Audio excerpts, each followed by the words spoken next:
I'd love to invite Dr. Ramajaya Sundar to talk about mantra from metaphysics to biophysics.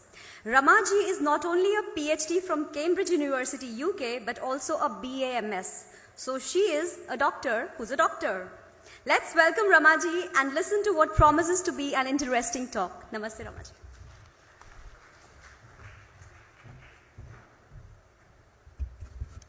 Can I have the first slide? So it's a great honor for me to be here at the first Indic Thoughts Festival, and I thank the organizers for the invite.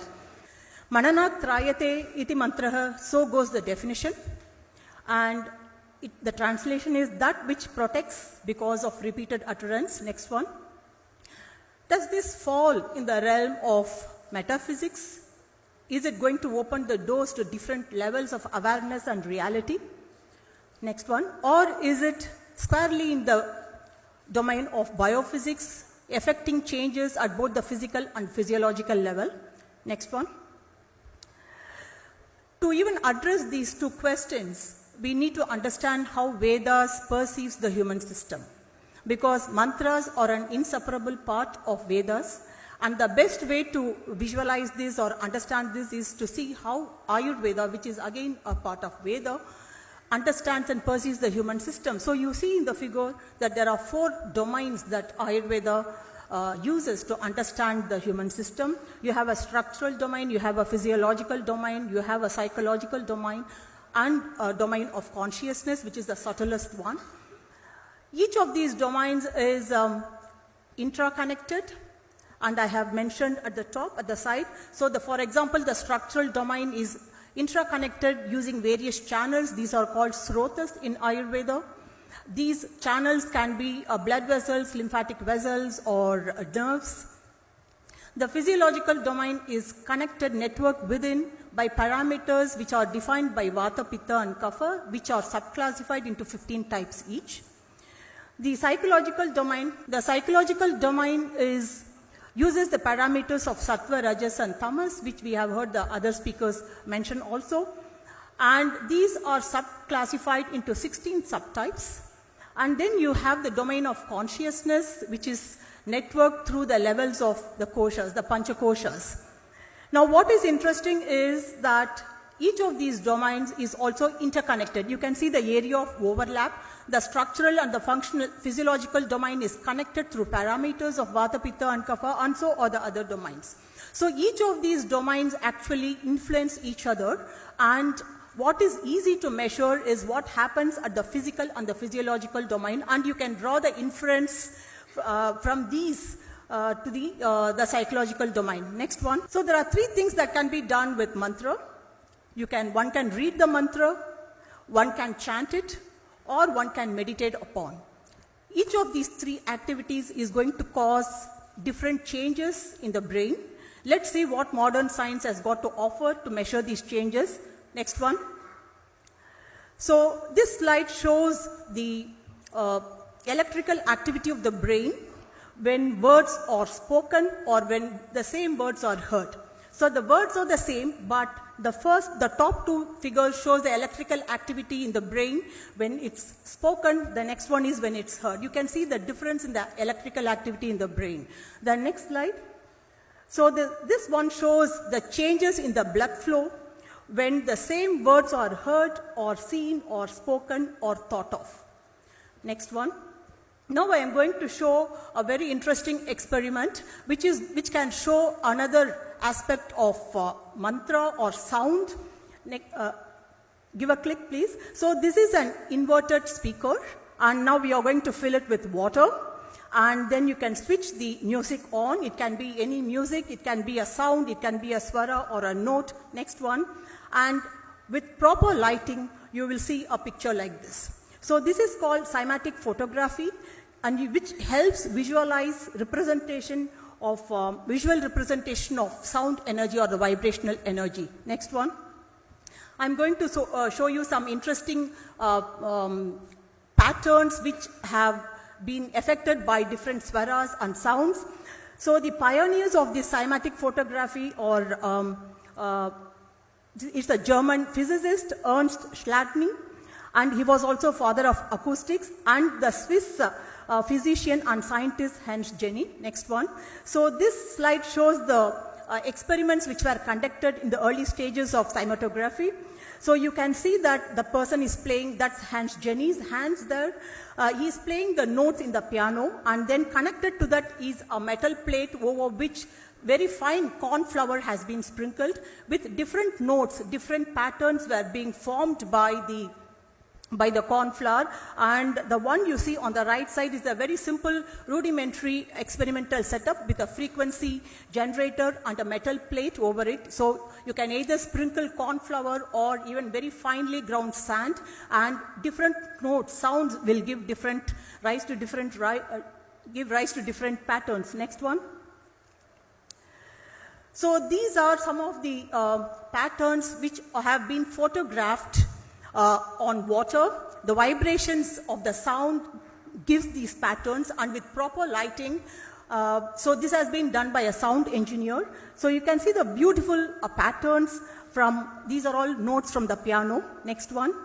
So this one gives a full range of patterns, visual patterns that can be captured with proper lighting on water. Next one. So the one on the left side is a pattern that's formed in water when a 40 hertz sine wave is given to the water. And the next one is a 52.8 hertz vibration which can be captured on the water. Next one. Now this is a vibration of a 27 hertz sine wave in a 54 millimeter cup of water, and the next slide is a very interesting superposition of these vibrations, which is visual representation of that sine wave on the MR image. So what you see on the left side is a MR image of, it's the axial section of brain. You can see the eyes and the nose and the gray matter and the white matter. And the vibrations which have resulted from the 27 hertz sine wave has been superimposed on the MR image. You can wonder about the rationale between for this superimposition. It's simple. Our body is made up of 80% water, and the brain also is made up of 80% water, and the vibrations that you can capture in a cup of water can be captured, would occur in the brain as well. Also there would be some attenuation because of the viscosity of the tissues.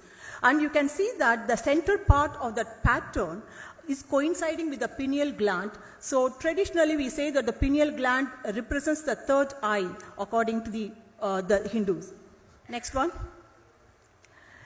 Now I'm going to shift gear a bit and go on to some studies that I have carried out on the effect of mantra. So just a very brief introduction to the technique I have used, because I think it's important to understand the parameter that's being measured. So this magnetic resonance spectroscopy studies the magnetic properties of the nucleus. So we all know that any physical structure is made up of atoms and molecules, and atoms are made up of protons and neutrons which are in the nucleus, and then the electrons. So the technique actually looks at the subatomic, the magnetic field associated with the subatomic particle. Next. So any charged particle in motion is going to have a magnetic field associated with it. It can be a linear motion or a rotational motion or a spinning motion. You saw that motion of the protons there. So it spins on its own axis just like Earth spins on its own axis. And because it's a charged particle, it's going to have a magnetic field associated with it. And it is, next one, it is this magnetic field occurring associated with the nucleus that is measured in magnetic resonance spectroscopy. It can give information from molecules to the level of organs. Next one.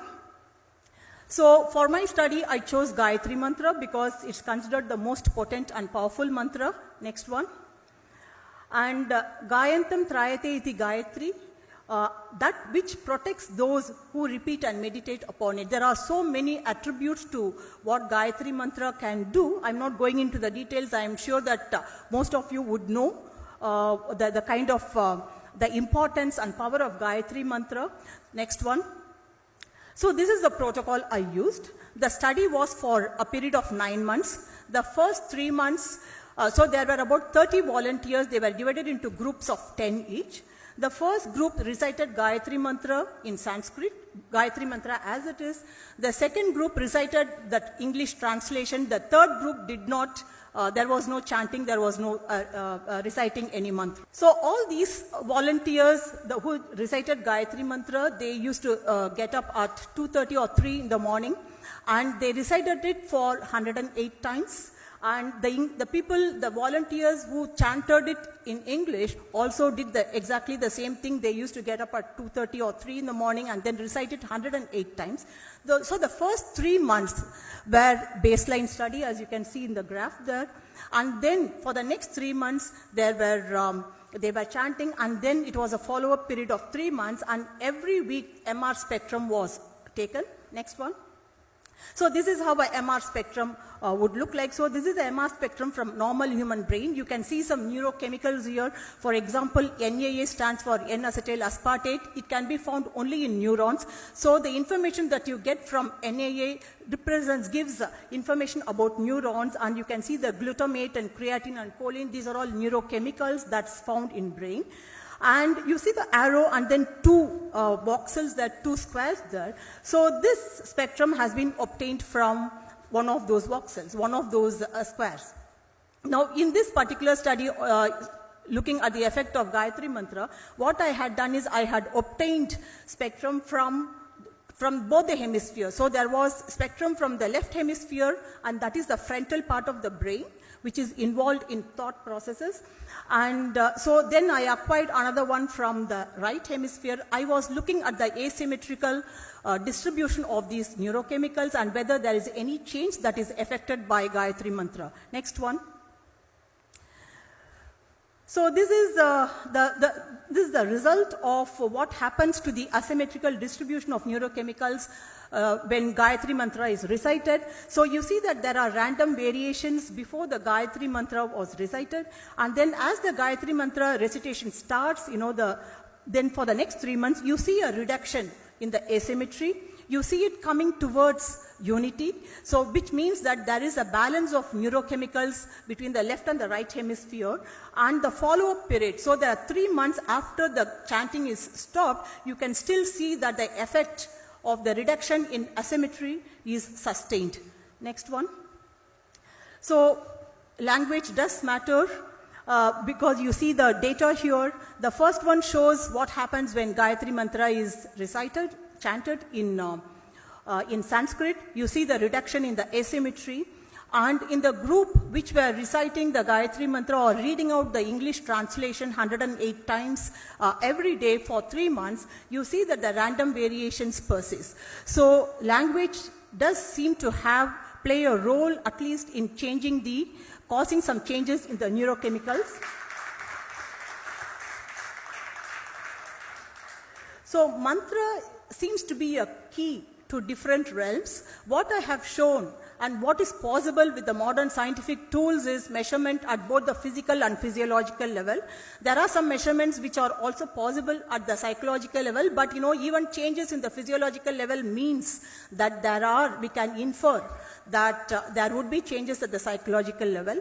So next one. So if we go back to this figure, because the entire human system is connected, networked, it doesn't matter whether it's metaphysics or biophysics, each one is going to influence the other domains.